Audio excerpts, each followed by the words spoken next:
ಖಂಡಿತವಾಗಿ ವಿಜಯ್ ನಾವು ನೋಡ್ತಾ ಇರ್ಬೋದು ಅಂದ್ರೆ ಈಗಾಗಲೇ ರಕ್ತ ಏನು ಚಂದ್ರಗ್ರಹಣ ಅಂತ ಏನು ಕರಿತಾ ಇದ್ದೇವೆ ಈ ಒಂದು ಬ್ಲಡ್ ಮೂನ್ ಗ್ರಹಣಕ್ಕೆ ಯಾವುದೇ ರೀತಿಯಾದಂತಹ ಟೆಲಿಸ್ಕೋಪ್ ಅವಶ್ಯಕತೆ ಇರೋದಿಲ್ಲ ಅನ್ನುವಂತಹದ್ದು ಸದ್ಯಕ್ಕೆ ತಜ್ಞರು ಹೇಳಿರುವಂತಹ ಮಾತು. ಇನ್ನು ಜೊತೆಗೆ ನಮ್ಮ ಜೊತೆಯಲ್ಲಿ ಏನು ನೆಹರು ತಾರಾಲಯದ ನಿರ್ದೇಶಕರಿದ್ದಾರೆ ಅವ್ರನ್ನ ಮಾತಾಡಿಸ್ತಾ ಹೋಗ್ತೀನಿ. ಈ ಸಂಪೂರ್ಣವಾಗಿ ಗ್ರಹಣದ ಚಿತ್ರಣ ಯಾವ ರೀತಿ ಆಗಿರುತ್ತೆ ಮತ್ತೆ ಖಗೋಳದಲ್ಲಿ ಏನೆಲ್ಲ ವ್ಯತ್ಯಾಸಗಳಾಗತ್ತೆ, ಯಾವೆಲ್ಲ ವ್ಯತ್ಯಾಸಗಳಾಗೋದ್ರಿಂದ ನಮಗೆ ಈ ರೀತಿಯಾದಂತಹ ಚಂದ್ರಗ್ರಹಣ ಗೋಚರ ಆಗುತ್ತೆ ಅನ್ನೋದ್ರ ಬಗ್ಗೆ ಕಂಪ್ಲೀಟ್ ಡೀಟೇಲ್ಸ್ ಅನ್ನ ಕೊಡ್ತಾ ಹೋಗ್ತಾರೆ. ಸರ್, ಮೊದಲನೇದಾಗಿ ನಮಸ್ಕಾರ. ಇದ್ರ ಬಗ್ಗೆ ಅಂದ್ರೆ ಈಗ ಸಂಪೂರ್ಣ ಚಂದ್ರಗ್ರಹಣದ ಬಗ್ಗೆ ಹೇಳೋದಾದ್ರೆ ಯಾವ ರೀತಿಯಾಗಿ?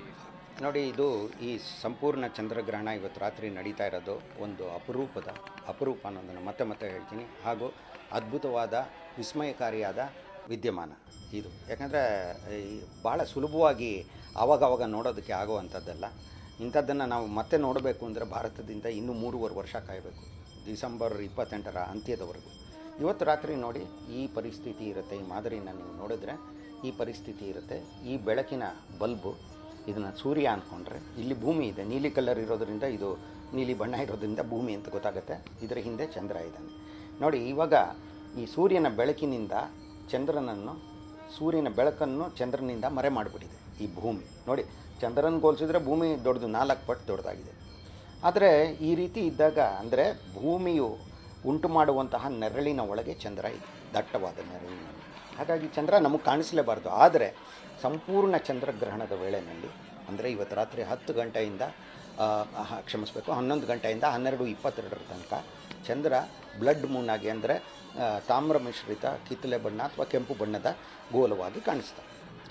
ಯಾಕೆ ಕಾರಣ ಅಂದರೆ ಬರೀ ಭೂಮಿ ಏನಾದರೂ ಬೆಳಕನ್ನು ಬಿಡಲ್ಲ ಅನ್ನೋದಾಗಿದ್ದರೆ ಚಂದ್ರ ಕಾಣಿಸಲೇಬಾರ್ದಾಗಿತ್ತು ನೆರಳಿನಲ್ಲಿರೋದ್ರಿಂದ. ಆದರೆ ಭೂಮಿಗೆ ಒಂದು ವಾತಾವರಣ ಇದೆ, ಅಟ್ಮಾಸ್ಫಿಯರ್ ಭೂಮಿನ ಸುತ್ತುವರೆದಿದೆ. ಆ ವಾತಾವರಣದ ಗಾಳಿನೇ ನಾವೆಲ್ಲರೂ ಉಸಿರಾಡ್ತಾ ಇದ್ದೀವಿ, ಆಕ್ಸಿಜನ್ನ, ಆಮ್ಲಜನಕನ. ಈ ಏನಾಗುತ್ತೆ ಅಂದರೆ ಸೂರ್ಯನ ಬೆಳಕು ಬಿಳಿ ಬಣ್ಣದಲ್ವ, ಬಿಳಿ ಬಣ್ಣದಲ್ಲಿ 7 ಬಣ್ಣಗಳಿರುತ್ತೆ, ವಿಬ್ಗಯಾರ್ ಅಂತ ಹೇಳ್ತೀವಿ. ಅದರಲ್ಲಿ ಇಲ್ಲಿ ಸೂರ್ಯನ ಬೆಳಕು ಬಿಳಿದು ಇಲ್ಲಿ ಬಂದಾಗ ನೀಲಿ ಬಣ್ಣದ ಬೆಳಕು ಏನಾಗುತ್ತೆ, ಇದರಲ್ಲಿ ಇರುವಂತಹ ಒಂದು ಭಾಗವಾದ ನೀಲಿ ಬಣ್ಣದ ಬೆಳಕು ಚದುರೋಗುತ್ತೆ ಎಲ್ಲ ಕಡೆ. ಕೆಂಪು ಬಣ್ಣದ ಬೆಳಕು ಏನಾಗುತ್ತೆ, ಭೂಮಿ ಮೂಲಕ ಅಲ್ಲ, ವಾತಾವರಣದ ಮೂಲಕ ಹಾದು ನೇರವಾಗಿ ಹೋಗೋದಿಲ್ಲ, ಅದು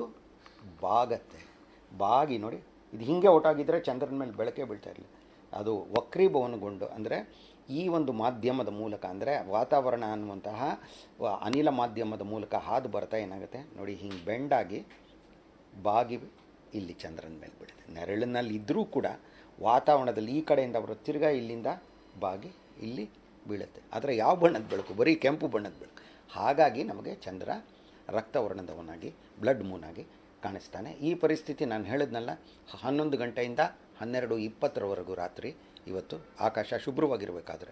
ಎರಡನೇದಾಗಿ ಇದನ್ನು ಮನೆಗಳಿಂದ ಮನೆ ಮೇಲಿನ ತಾರಸಿಯಿಂದಾನೇ ನೋಡ್ಬೋದು. ಯಾವ ಟೆಲಿಸ್ಕೋಪು ಬೇಡ, ಏನೂ ಬೇಡ, ಸುರಕ್ಷಿತ ಖಂಡಿತ ನೋಡೋದಕ್ಕೆ, ಏನೂ ಆಗೋದಿಲ್ಲ. ಗ್ರಹಣ ಪ್ರಾರಂಭ ಆಗೋದು 8:58 ಆದರೆ ಗ್ರಹಣ ಪ್ರಾರಂಭವಾಗಿದೆ ಅಂತ ನಮಗೆ ಸ್ವಲ್ಪ ಗೊತ್ತಾಗೋದೇ 9:57 ಯಾಕಂದರೆ ಆವಾಗ ಚಂದ್ರನ ಗೋಲ ಮಸ್ಕಾಗಕ್ಕೆ ಶುರು ಆಗುತ್ತೆ, ಕಪ್ಪು ಬಣ್ಣದ್ದಾಗೋದಕ್ಕೆ ಶುರು ಆಗುತ್ತೆ.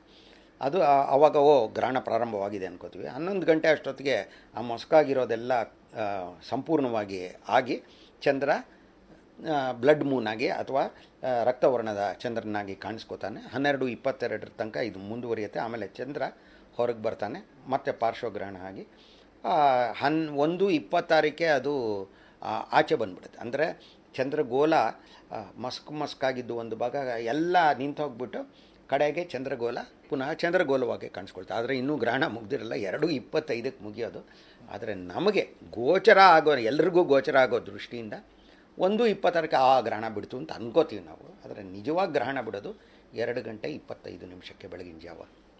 ಓಕೆ ಸರ್, ಮತ್ತೊಂದು ವಿಚಾರ ಅಂದರೆ ಈಗಾಗಲೇ ನೀವು ಹೇಳ್ತಾ ಇದ್ರಿ 1 ತಿಂಗಳಿಗೆ ಒಮ್ಮೆ ಒಂದು ಗ್ರಹಣ ಆಗಬೇಕು ಇಲ್ಲೆಲ್ಲ ಗ್ರಹಗಳ ಒಂದು ಸ್ಥಿತಿಯನ್ನು ನೋಡೋದಾದರೆ, ಆದರೆ ಆಗೋದಿಲ್ಲ. ಅದಕ್ಕೆ ವೈಜ್ಞಾನಿಕವಾಗಿ ಒಂದು ಕಾರಣ ಇದೆ ಅಂತ ಅದನ್ನ ಎಕ್ಸ್ಪ್ಲೇನ್ ಮಾಡೋದಾದರೆ? ಖಂಡಿತ ವೈಜ್ಞಾನಿಕವಾಗಿ ಕಾರಣ ಅಂದರೆ ನೋಡಿ, ಈ ಮಾದರಿಯಲ್ಲೇ ತೋರಿಸ್ಬೋದು. ಇಲ್ಲಿ ನೋಡಿ, ಈ ರೀತಿಯನ್ನು ತಿರುಗಿಸಿದಾಗ ನೋಡಿ, ಭೂಮಿ ಇದು ಸೂರ್ಯ ಬೆಳಕಿನ ಮೂಲ, ಈ ಬಲ್ಬು, ಇದು ಭೂಮಿ. ನೋಡಿ ಏನು ಸುತ್ತಾ ಇರೋದು, ಸೂರ್ಯನ ಸುತ್ತ ಭೂಮಿ ಸುತ್ತಾ ಇದೆ, ಚಂದ್ರ ಭೂಮಿನ ಸುತ್ತಾ ಇದ್ದಾನೆ. ಆದರೆ ಈ ಸುತ್ತೋದು ಹಿಂಗೇನೆ ನೋಡಿ, ಒಂದು ಸುತ್ತಿಸ್ತೀನಿ ನೋಡಿ, ಈ ರೀತಿ 365 ದಿನದಲ್ಲಿ ಭೂಮಿ ಒಂದು ಸಲ ಸೂರ್ಯನನ್ನು ಈ ರೀತಿ ಸುತ್ತತ್ತೆ. ಆದರೆ ಇವಾಗ ನೋಡಿ, ಸೂರ್ಯ ಚಂದ್ರ ಭೂಮಿ ಇವಾಗ ಇಲ್ಲಿ ಈ ಒಂದು ಭಾಗದಲ್ಲಿ ಬರುತ್ತೆ ನೋಡಿ ಇವಾಗ ಇದೆ.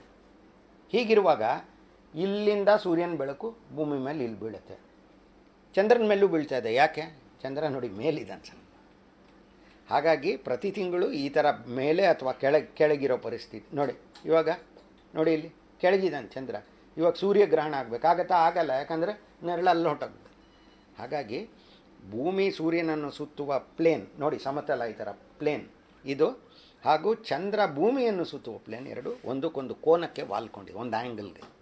ಹಾಗಾಗಿ ಪ್ರತಿ ತಿಂಗಳು ಒಂದು ಸೂರ್ಯಗ್ರಹಣ ಒಂದು ಚಂದ್ರಗ್ರಹಣ ಆಗಲ್ಲ. ಇದು ವಿರಳವಾದ ವಿದ್ಯಮಾನ. ಅದನ್ನೇ ನಾನು ಹೇಳಿದ್ದು, ವಿಸ್ಮಯಕಾರಿಯಾದ ವಿರಳವಾದ ವಿದ್ಯಮಾನ. ನೋಡಿ ಇವಾಗ ಖಂಡಿತ ಚಂದ್ರಗ್ರಹಣ ಆಗಲ್ಲ. ನೋಡಿ ಎರಡು ಬಹುಮಟ್ಟಿಗೆ ಸರಳ ರೇಖೆಯಲ್ಲಿದೆ ನೋಡಿ, ಆಗಲ್ಲ.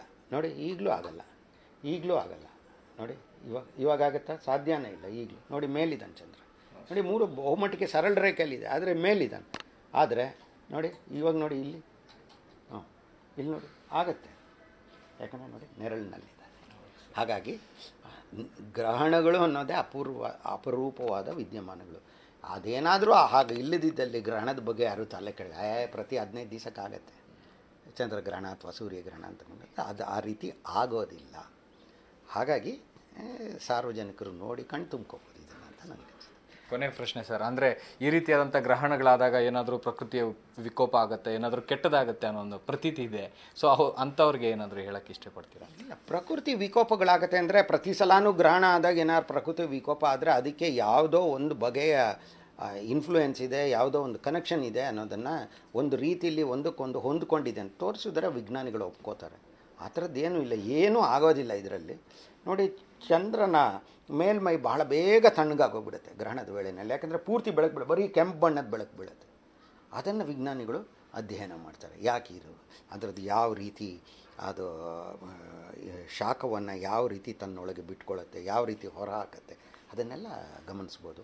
ನಮ್ಮ ವಾತಾವರಣದಲ್ಲೂ ಆಗುವಂಥ ಅಲ್ಪ ಬದಲಾವಣೆಗಳನ್ನು ಗಮನಿಸೋದಾಗಲಿ ಅಂಥದ್ದು ಮಾಡ್ತಾರೆ. ಆದರೆ ಯಾವುದಕ್ಕೆ ವಿಜ್ಞಾನ ಏನು ಅಂದರೆ ಅದಕ್ಕೆ ಸಾಕಷ್ಟು ಪುರಾವೆ ಇದ್ದರೆ ಖಂಡಿತ ಒಪ್ಕೊಳ್ಳುತ್ತೆ, ಖಂಡಿತ ಅದರಲ್ಲಿ ಏನೂ ತಪ್ಪಿಲ್ಲ. Okay, thank you. ಇದಿಷ್ಟು ಏನು ನೆಹರು ತಾರಾಲಯದ ನಿರ್ದೇಶಕರ ಮಾತಾಗಿತ್ತು. Vijay, thank you. Chandrashekhar,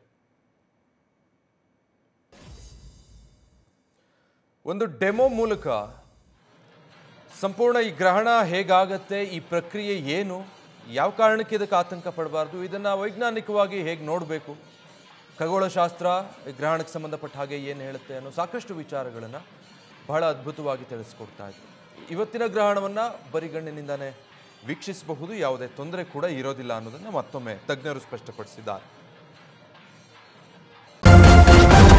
news first ನಿರ್ಭೀತಿಯಿಂದ ನಿಮ್ಮ ಪರವಾಗಿ.